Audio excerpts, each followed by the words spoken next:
नमस्कार दोस्तों, स्वागत है यूट्यूब चैनल गोकुल स्टडी में। मैं आपके साथ गौरव। और कैसे हैं आप सब? एकदम बढ़िया होंगे, एकदम मस्त होंगे और एकदम ज़बरदस्त होंगे। पढ़ाई आपकी बढ़िया चल रही होगी और पढ़ाई बढ़िया नहीं चल रही तो पढ़ाई करो आप लोग, ऐसे तो कैसे काम चलेगा। पिछले वीडियो आपने देखे हैं, कमेंट्स भी की है और शेयर तो आप लोग थोड़ा सा कर दिया करो और लाइक भी करना है आपको। फ्री में नहीं देखना है वीडियो, यहाँ आए और फ्री में वीडियो देखा, ऐसा नहीं करना है आपको। क्या करना है, एक लाइक और प्लस शेयर आप लोग को करना है। शेयर भी आप लोग मत करो, लाइक भी आप मत करो, सिर्फ पढ़ाई करो। करते हैं शुरुआत। लास्ट मैंने बात की थी संविधान सभा के बारे में। संविधान सभा में कितने सदस्य थे, कौन से सदस्य, जैसे 93 सदस्य कहाँ से थे, देसी रियासतों से थे। और 292 सदस्य ब्रिटिश राज्य से थे, ब्रिटिश प्रांतों से थे। और 4 सदस्यों की मैं बात करूं, ब्रिटिश कमिश्नरी प्रांतों से थे। तो इनकी हमने बात की थी। आज हम बात करने वाले हैं किस समुदाय के लिए कितनी आरक्षित सीटों का प्रावधान किया गया था। तो ध्यान से आप लोग, हेडिंग हमें क्या डालनी है, संविधान सभा है अपनी, उसी को कंटिन्यू करते हैं हम। जो लास्ट हमने बात की संविधान सभा, कितने सदस्य थे हमारे, 389 सदस्य। और 389 सदस्यों में से कितने सदस्य हमारे, तो यहाँ 292 सदस्य कहाँ से थे, ब्रिटिश प्रांतों से थे, ब्रिटिश प्रांत।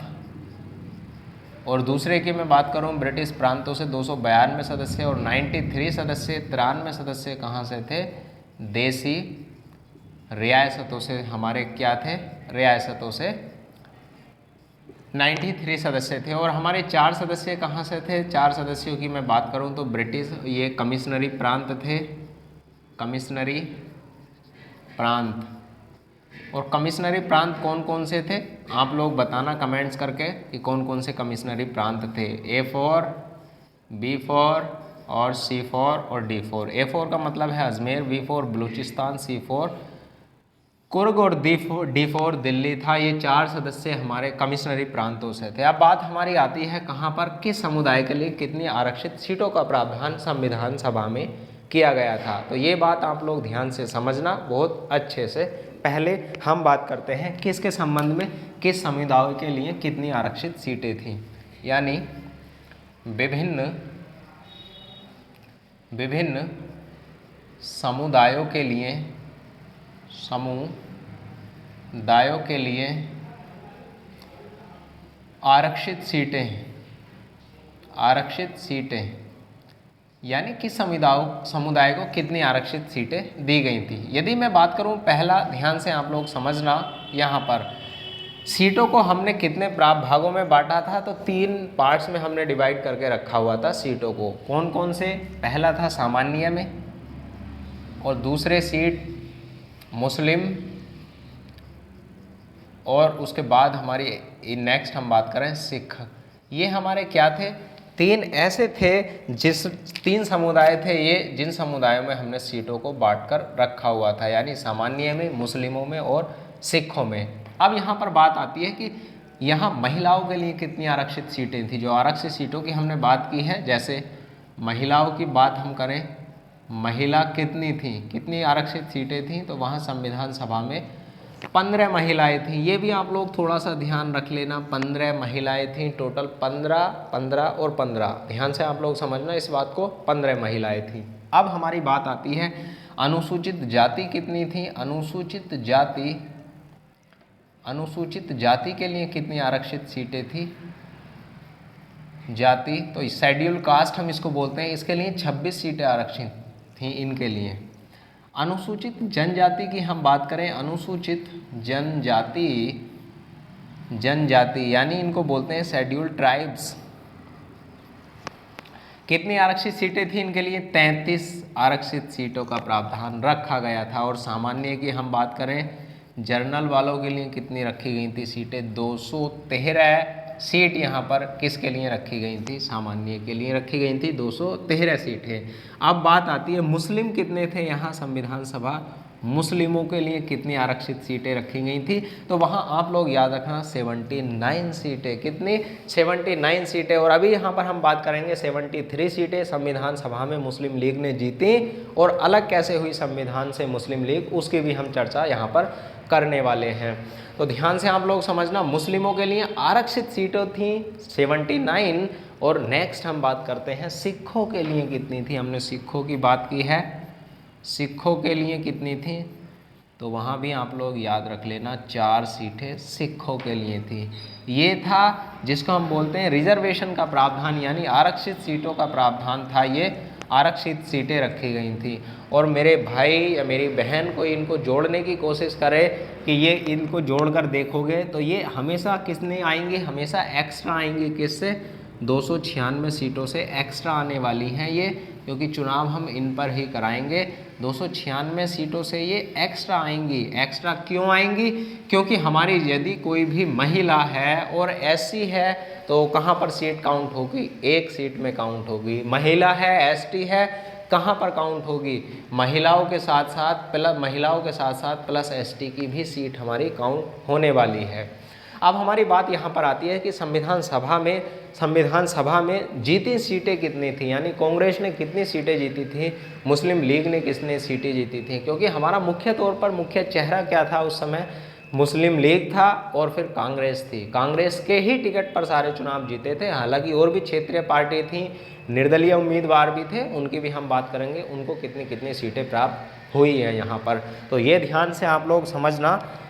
हम बात करें कांग्रेस ने कितनी सीटें जीती थी, तो कांग्रेस की सीटों की हम बात करें, कांग्रेस की बात हम करें यहाँ 208 सीटें अकेले कांग्रेस ने जीती थी। ध्यान से समझना, अकेले कितनी सीटें जीती थी कांग्रेस ने, 208 सीटें जीती थी, 208 सीटें जीती थी। अब बात आती है मुस्लिम लीग ने कितनी सीटें जीती थी, मुस्लिम लीग की हम बात करें तो मुस्लिम लीग ने सीटों की बात यहाँ हम करें तो वहाँ 73, यानी 73, और यहाँ पर कितनी सीटें हैं, 79 सीटें हैं। यानी मुस्लिम लीग की जो सीटें आरक्षित सी थी वो 79 थी, और जीती कितनी थी मुस्लिम लीग ने, 73 सीटें जीती थी। और उसके बाद हम बात करें किसने, निर्दलीय उम्मीदवार कितने थे हमारे यहाँ पर, निर्दलीय उम्मीदवारों की बात यहाँ पर की जाएगी तो 8 सीटें निर्दलीय उम्मीदवारों के पास थी। और यदि आप लोग इनको काउंट करोगे तो काउंट करने के बाद यहाँ क्षेत्रीय पार्टी भी और शामिल आप लोग कर लो, और उसके बाद इनको काउंट करना। क्षेत्रीय पार्टी की हम बात करें तो वहाँ कितने सदस्य थे, 7 सदस्य। और मेरे भाई या मेरी बहन, ये आप लोग ध्यान से देखो और इनको ऐड करो, 8 3 कितने, 11 और 8 19 और 7 26, और 26 कैरी हमारे ये 2, और यहाँ पर 7 और 2 9, और यहाँ पर 2 ये, तो यहाँ कितना हो जाएगा 296 सीटें। और जिसको भी मेरे भाई को मैंने ये बताया था अभी कि ये 296 सीटें कैसे आई, तो 296 सीटें तो हमारे इस तरीके से आई। और यदि आप इनको काउंट करोगे तो ये हमेशा अधिक ही सीटें आएंगी, अधिक ही सीटें आने वाली हैं। और इसका मतलब 296 सीटें क्यों आई, कहाँ से आई, समझ में आया नहीं आपको, हाँ ना कुछ आपको बोलना है, ऐसा शांत नहीं बैठना है और कमेंट्स आप लोगों को करनी है। यदि समझ में आया है तो आप लोग क्या करेंगे, हाँ लिखना है आपको, वीडियो पॉज करके आप लोग लिखेंगे हाँ समझ में बिल्कुल आया है। तो आप लोग क्या करेंगे, कमेंट्स आप लिखेंगे कि समझ में बिल्कुल हमारे आया है। ऐसा नहीं बैठना है शांत कि आप सुनने ही लग रहे हो उसको, आप लोग लिखा करो, कॉपी पेन हाथ में अपने रखा करो हमेशा जब आप लोग पढ़ा करें। तो 296 सीटें हमारे इस तरीके से कहाँ थी, मुस्लिम बात की जाए तो वहाँ। अब बात हमारी आती है कि मुस्लिम एकमात्र महिला मुस्लिम कौन थी यहाँ पर सदस्य है, उसकी भी थोड़ी एक हम बात कर लेते हैं। एकमात्र मुस्लिम महिला, हालांकि एक जो हमारे अंबेडकर साहब हैं, अंबेडकर साहब संविधान सभा में या संविधान के जनक कहे जाने वाले व्यक्ति के तौर पर उनको हम जानते हैं, और कहाँ से चुनाव लड़े थे उनकी भी हम बात करेंगे। सबसे पहले कहाँ से लड़े, उसके बाद कहाँ से उनको संविधान सभा में भेजा गया, ये भी आप लोग थोड़ा सा ध्यान रख लेना। तो एकमात्र मुस्लिम महिला थी, उनका भी आप लोग नाम याद रखना, बेगम अय्याज रसूल। क्या नाम था, बेगम अय्याज रसूल, एकमात्र मुस्लिम महिला, एकमात्र मुस्लिम महिला जो संविधान सभा में शामिल थी, उनका नाम क्या है? बेगम अय्याज रसूल। ये भी आप लोग मेरे भाई याद रख लेना, आप लोग इसको याद रख लेना। उसके बाद हमारी बात आती है, संविधान सभा का चुनाव हो जाता है, कंप्लीट संविधान सभा चुनाव होने के बाद अब बात हमारी आती है किसके ऊपर कि क्या हमारी संविधान सभा की जो अब बैठकें होने वाली हैं, क्या 296 या फिर 389 सदस्यों के साथ ही होंगी या फिर कोई और भी हमारे पास विवाद खड़ा होने वाला है? तो बिल्कुल विवाद खड़ा होने वाला है। और विवाद क्या खड़ा होने वाला है? यहाँ विरोध करना शुरू कर देगी हमारी जो ये मुस्लिम लीग है। और आज का आम लोग पाकिस्तान इसको देख सकते हैं, और मुस्लिम लीग ही क्या कर रही थी? विरोध करने की शुरुआत मुस्लिम लीग ने कर दी। ऑब्वियसली बात है, करेगी मुस्लिम लीग, विरोध क्यों करेगी? उसने कहा था, या मुस्लिम लीग ने कहा कि ये इतनी सीटें, यहाँ पर एक कथन भी चला है कि कांग्रेस ही संविधान सभा है और संविधान सभा ही कांग्रेस है। इसका अर्थ क्या है? संविधान सभा ही कांग्रेस है और कांग्रेस ही संविधान सभा का मतलब है 296 सीटें, या फिर ओनली 296 सीटों जहाँ से चुनाव हुए हैं, ओनली 208 सीटें किसको प्राप्त हो गई हैं? कांग्रेस को प्राप्त हो गई हैं, कांग्रेस को प्राप्त हो गई हैं, कांग्रेस को प्राप्त हो गई हैं। केवल और केवल मुस्लिम लीग को 73 सीटें प्राप्त हुई हैं। तो मुस्लिम लीग ने इसका बहिष्कार करना शुरू कर दिया कि हम अलग संविधान सभा चाहेंगे, भारत की संविधान सभा में शामिल नहीं होंगे। और फिर इन्होंने अंग्रेज़ों से मांग की और भारत में अलग अलग ये बैठकों में शामिल नहीं हुए। और उसके बाद भारत में कांग्रेस और मुस्लिम लीग के बीच समझौता हुआ और भारत का विभाजन के तौर पर या मुस्लिमों के लिए अलग संविधान सभा का गठन हो गया। और अलग संविधान सभा के बाद जो हमारा 1947 है, 1947 के बाद से ही हमारा क्या हो गया? 2 प्रांतों में भारत बट गया। और उसके बाद भारत के लिए कांग्रेस और फिर अन्य जो सीटें बची थी उनकी हम बात करेंगे। और उसके बाद हमारी मुस्लिम लीग थी, वो क्या हो गई? मुस्लिम लीग भारतीय संविधान या भारत से क्या हो गई है? अलग हो गई है और अलग अपने एक प्रांत जो आज पाकिस्तान के नाम से जाना जाता है उसके लिए आ गई, अपनी अलग संविधान बनाने के लिए मुस्लिम लीग हट गई। अब बात हमारी यहाँ से आती है, जब मुस्लिम लीग हट गई उस समय सदस्य हमारे कितने बचे थे? हमारे सदस्य क्या 389 सदस्य थे या फिर कुछ और सदस्य थे? तो ये भी आप लोग थोड़ा सा याद रख लेना। उसकी हम बात अब करते हैं, कितने सीटें बची थी मुस्लिम लीग के हटने के बाद, यानी मुस्लिम लीग के बहिष्कार करने के बाद। इसका स्क्रीनशॉट आप ले लो फटाफट से।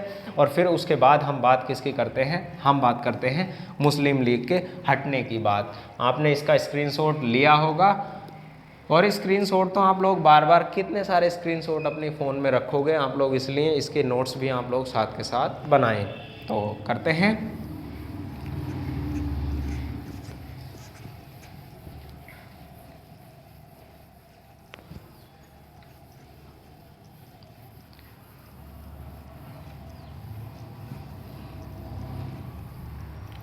अब यहाँ हम बात करते हैं मुस्लिम लीग के हटने के बाद हमारी सीटें बची कितनी थी। तो यहाँ याद रखो आप लोग, मुस्लिम लीग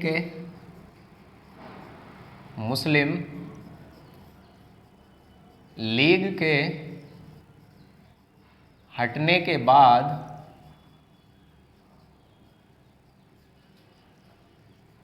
संविधान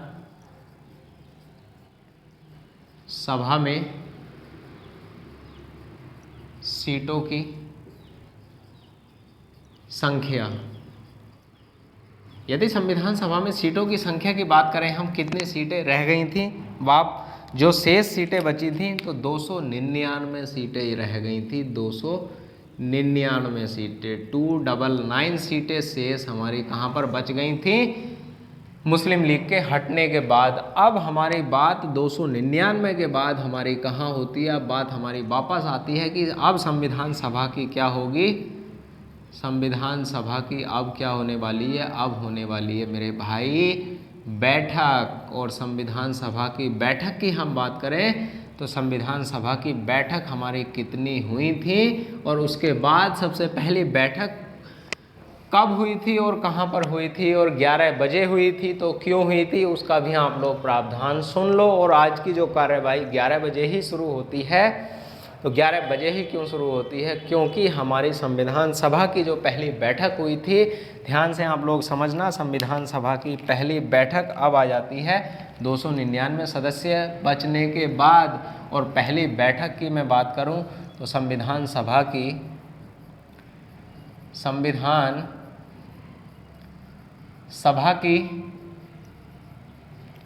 पहली बैठक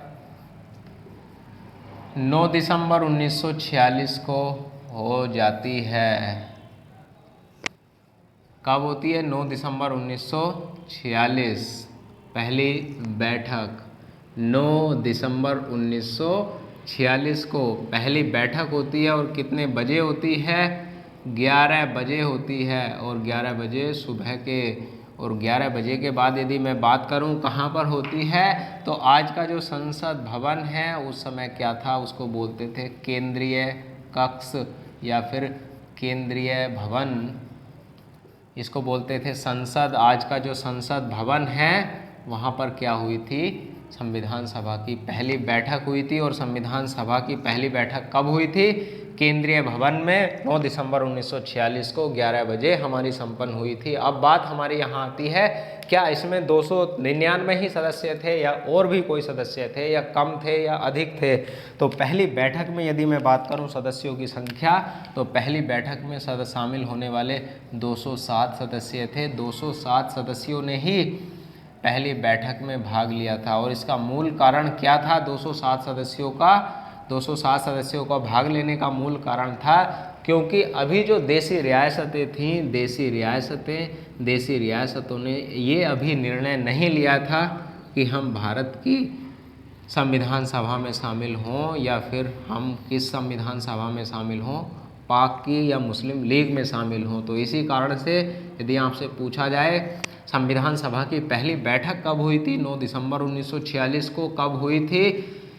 9 दिसंबर 1946 को 11 बजे हुई थी। और कहाँ पर हुई थी? केंद्रीय भवन, नई दिल्ली में है ये, नई दिल्ली में है ये, नई दिल्ली में है ये। अब कब हुई? कितने सदस्य थे? 207 सदस्य थे। क्या कुछ हुआ था? 207 सदस्य थे तो इसमें तो बिल्कुल हुआ था। तो यहाँ पर संविधान सभा के जो पहले अध्यक्ष बनाए गए उनका भी आप लोग याद रख लेना। इस संविधान सभा में इस बैठक में, ये पहली बैठक थी हमारी, इस बैठक में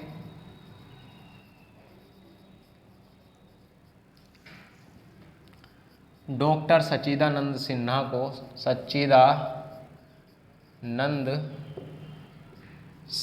को संविधान सभा का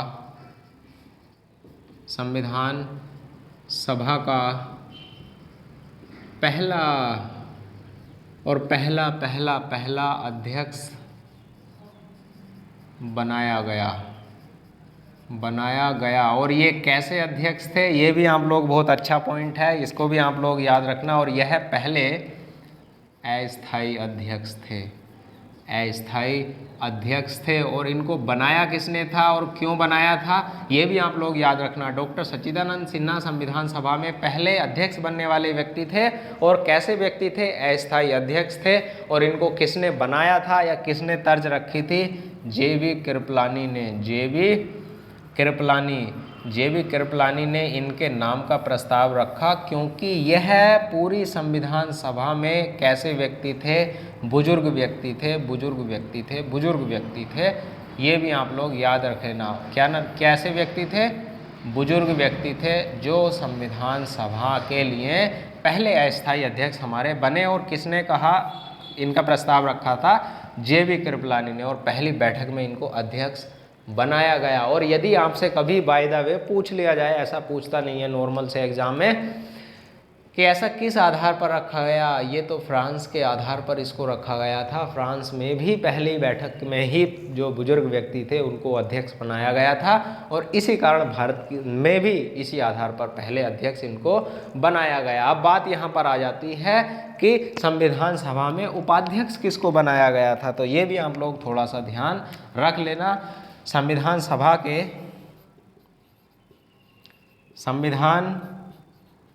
के उपाध्यक्ष, तो वहाँ ये याद रख लेना H.C. मुखर्जी। ये H.C. मुखर्जी को क्या बनाया गया, संविधान सभा का उपाध्यक्ष बनाया गया। संविधान सभा का उपाध्यक्ष बनाया गया हरेंद्र कुमार मुखर्जी। ये भी आप लोग याद रख लेना, जो संविधान सभा के क्या थे, उपाध्यक्ष थे। अब उसके बाद हमारी 9 दिसंबर को बैठक हो जाती है पहली कंप्लीट। क्या काम होता है इसका स्क्रीनशॉट आप ले लो, फिर मैं दूसरी की बात करता हूँ। दूसरी कब बैठक हमारी हुई, ध्यान से स्क्रीनशॉट आप इसका लो और फिर उसके बाद हम बात किसकी करते हैं, सेकंड हम बात करते हैं। सेकंड जो बैठक हमारी हुई थी, सेकंड बैठक में कितने सदस्य की बात हम करें तो नॉर्मल सदस्य हो गए हमारे। दूसरी बैठक की हम बात करें कब हुई थी, तो वही सेम टाइम है, कहाँ पर हुई थी, तो उसकी हम बात करें। सेकंड बैठक की मैं बात करूं, द्वितीय बैठक या दूसरी बैठक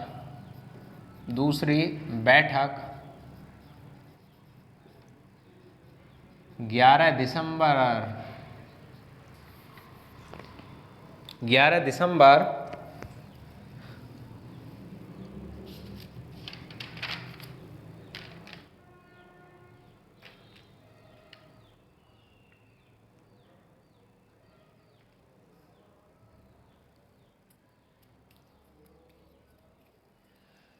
हाँ देखो इधर क्या हुआ, दूसरी बैठक 11 दिसंबर 1946 को हुई थी हमारी कंप्लीट। दूसरी बैठक 11 दिसंबर 1946 को हुई और 11 दिसंबर 1946 को कब हुई, 11 बजे ही शुरू होती है हमारी, 11 बजे। और 11 बजे के बाद जब मैं आपको संसद पढ़ाऊंगा, आर्टिकल नंबर 80, 81, 79 संसद है, 80 लोकसभा है, 80 राज्यसभा है, 81 लोकसभा है, कैसे कैसे सदन है उन सब की बात करूंगा।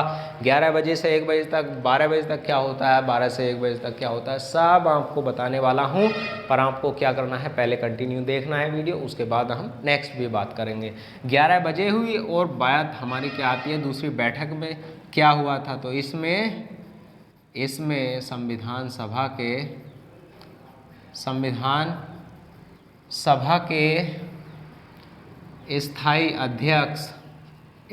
अध्यक्ष डॉक्टर राजेंद्र प्रसाद को बनाया गया। किसको बनाया गया, डॉक्टर राजेंद्र प्रसाद को बनाया गया।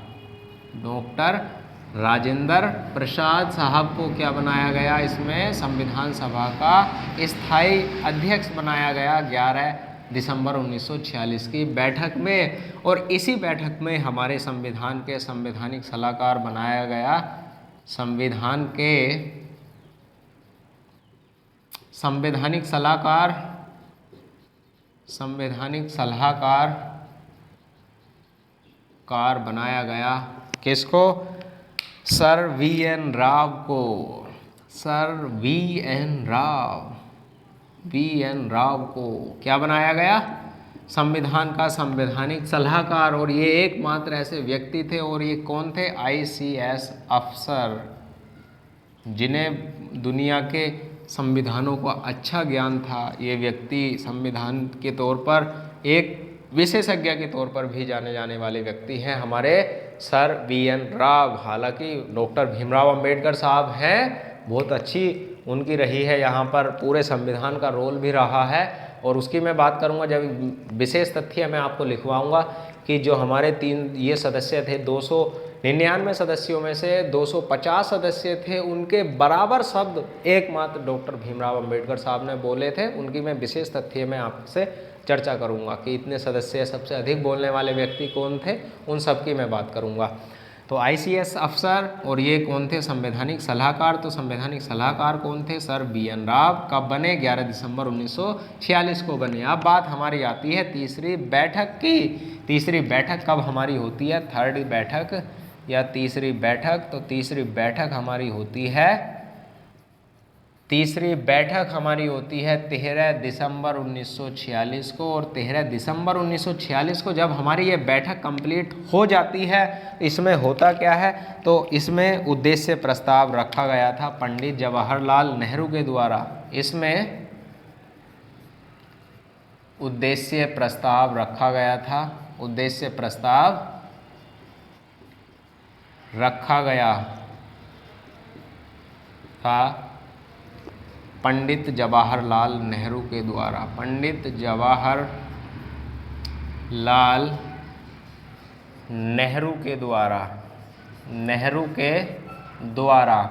और पंडित जवाहरलाल नेहरू के द्वारा ये प्रस्ताव रखे जाने के बाद यहाँ से बात आती है, यह प्रस्ताव स्वीकार कब किया गया? इसकी तर्ज पर जो संविधान की आज मुख्य बेसिक स्ट्रक्चर जिसकी हम बात कर रहे हैं, संविधान सभा की जो प्रस्तावना होती है वो बनी है, उसके संबंध में हमारी क्या प्रावधान यहाँ पर आता है? उद्देश्य प्रस्ताव पर ही आधारित है जो आज के संविधान सभा की जो प्रस्तावना है, संविधान की जो प्रस्तावना है। और इसको स्वीकार कब किया गया ये भी आप लोग याद रख लेना। 22 जनवरी 1947, 22 जनवरी 1947 को इसको स्वीकार किया गया। ये भी आप लोग याद रख लेना। जो उद्देश्य प्रस्ताव था कब पेश किया गया? तीसरी बैठक 13 दिसंबर 1946 को। ये भी बैठक 11 बजे ही हुई थी। और किसने प्रस्ताव किया था? पंडित जवाहरलाल नेहरू ने इसको पेश किया था। और स्वीकार कब किया गया? 22 जनवरी 1947। अब उसके बाद हमारी क्या बननी शुरू होंगी? अब समितियां बननी शुरू होंगी, जैसे प्रारूप समिति है, झंडा समिति है। इन सभी की बात हम करेंगे। कौन कौन सी हमारी समिति संविधान सभा के निर्माण में योगदान देती हैं, और उनकी हम बात करेंगे मुख्य तौर पर जो एग्ज़ाम में पूछी जाती हैं। तो बहुत बहुत धन्यवाद, और सभी को बहुत सारा प्यार, और आप भी बहुत सारा प्यार मुझको देते हो। इसको शेयर आप लोग करते हो और भी कर दिया करो, और लाइक आप लोग कर दिया करो। कमेंट्स आप लोग हमेशा करनी है, और आप लोग करते भी हो कमेंट्स। तो कमेंट्स करके आप लोग बताना वीडियो आपको कैसा लगा। और मिलते हैं फिर नेक्स्ट वीडियो में। स्क्रीनशॉट आप इसका ले सकते हो। Okay, thank you, bye bye, take care, all the best. और घर के अंदर रहना है, पढ़ाई करते रहना है, क्योंकि अभी समय कोरोना की स्थिति वापस से फिर वैसे ही आ गई है जैसे पहले थी। तो आप लोग इसको ध्यान से रखेंगे, और मिलते हैं नेक्स्ट वीडियो में। Thank you, bye bye, take care, okay, all the best. इसका स्क्रीनशॉट आप ले सकते हैं।